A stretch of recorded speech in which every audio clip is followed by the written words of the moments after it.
Hello friends, welcome to my YouTube channel and thank you for clicking on this video. Friends, traffic jamৰ পৰা হাৰিবলৈ হওক নাইবা ধৰণীবতীয়া বাট চমু কৰিবলৈ হওক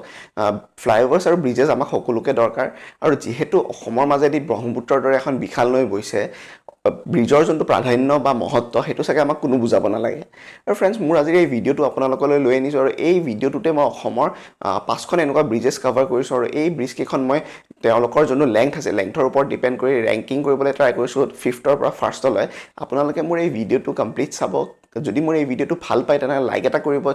ভিডিঅ'টো শ্বেয়াৰ কৰিব আৰু মোৰ চেনেলটো আপোনালোকে ছাবস্ক্ৰাইব কৰিব আৰু ফ্ৰেণ্ডছ এইখিনিতে মই জনাই থওঁ এই ভিডিঅ'টোত মই যোনখিনি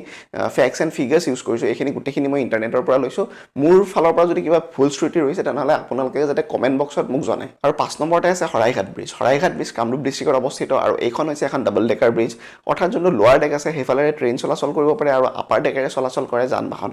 ফ্ৰেণ্ডছ এই ব্ৰিজখন 1962 চনত ইনগৰেট কৰা হৈছিলে তেতিয়াৰ প্ৰধানমন্ত্ৰী শ্ৰী জৱাহৰলাল নেহৰুৰ দ্বাৰা আৰু এই ব্ৰিজখনৰ লেংথ হৈছে 1300 মিটাৰ্ছ আৰু আপোনালোকে যদি ন'টিছ কৰিছে পুৰণি যোনখন শৰাইঘাট ব্ৰিজ আছে শৰাইঘাট ব্ৰিজৰ কিনাৰতে এখন নতুন শৰাইঘাট ব্ৰিজ বনোৱা হৈছে এইখনৰ যোনটো লেংথ হৈছে 1492 মিটাৰ্ছ আৰু এই ব্ৰিজখন ইনগৰেট কৰা হৈছিলে 2017 চনৰ জানুৱাৰী মাহত 4 নম্বৰতে আছে নৰনাৰায়ণ সেতু গোৱালপাৰা ডিষ্ট্ৰিক্টত অৱস্থিত আৰু এইখনে কানেক্ট কৰে পঞ্চৰত্ন আৰু যোগীঘোপাক এই ব্ৰিজখন বনোৱাৰ বাবদ খৰচ হৈছিলে 301 কোটি টকা আৰু এই ব্ৰিজখন ইনগৰেট কৰা হৈছিলে 1998 চনত তেতিয়াৰ প্ৰধানমন্ত্ৰী শ্ৰী জৱাহৰলাল নেহৰুৰ দ্বাৰা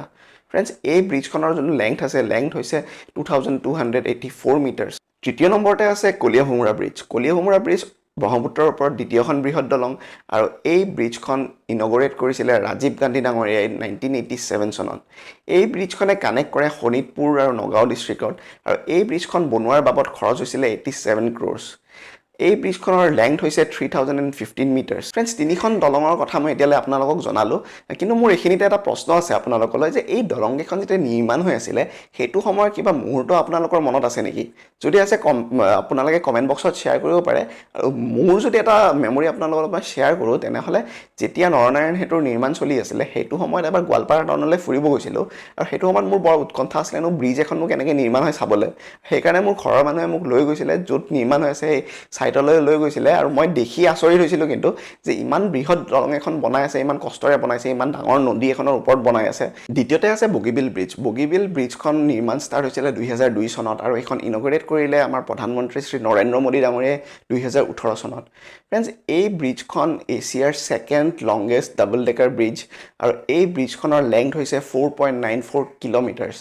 আৰু ফ্ৰেণ্ডছ এটা ইম্পৰ্টেণ্ট কথা আপোনালোকক যদি মই জনাওঁ তেনেহ'লে এই ব্ৰিজখন এনেকুৱা এটা পদ্ধতিত বনোৱা হৈছে যে 7 ৰিক্টাৰ স্কেলৰ যদি আৰ্থকুৱেক আহে তেনেহ'লে এই ব্ৰিজখনৰ কোনো ক্ষতি নহ'ব আৰু এই ব্ৰিজখনে কানেক্ট কৰে ধেমাজি আৰু ডিব্ৰুগড় ডিষ্ট্ৰিক্টত আৰু 1 নম্বৰতে আছে ডক্টৰ ভূপেন হাজৰিকা সেতু আমি সকলোৱে থোলাহতীয়া ব্ৰিজ বুলি জানো এই ব্ৰিজখনে কানেক্ট কৰে আসাম আৰু অৰুণাচলক এই ব্ৰিজখন ইনগৰেট কৰা হৈছিলে 2017 চনত আমাৰ প্ৰধানমন্ত্ৰী শ্ৰী নৰেন্দ্ৰ মোদী ডাঙৰীয়াই ইনগৰেট কৰিছিলে আৰু এই ব্ৰিজখনৰ এটা ইম্পৰ্টেঞ্চ আছে যে যদি চাইনাৰ লগত আমাৰ কিবা ৱাৰ লাইক চিটুৱেশ্যন হয় তেনেহ'লে ইণ্ডিয়ান ডিফেন্স ফ'ৰ্চেছৰ হেভি ভেহিকেলছ এই ব্ৰিজখনৰ ওপৰেৰে ক্ৰছ কৰিব পাৰে আৰু এই ব্ৰিজখনে হৈছে ভাৰতবৰ্ষৰ লংগেষ্ট ব্ৰিজখনৰ যোনটো লেংথ হৈছে 9.15 কিলোমিটাৰ্ছ কিন্তু এটা দুখৰ খবৰ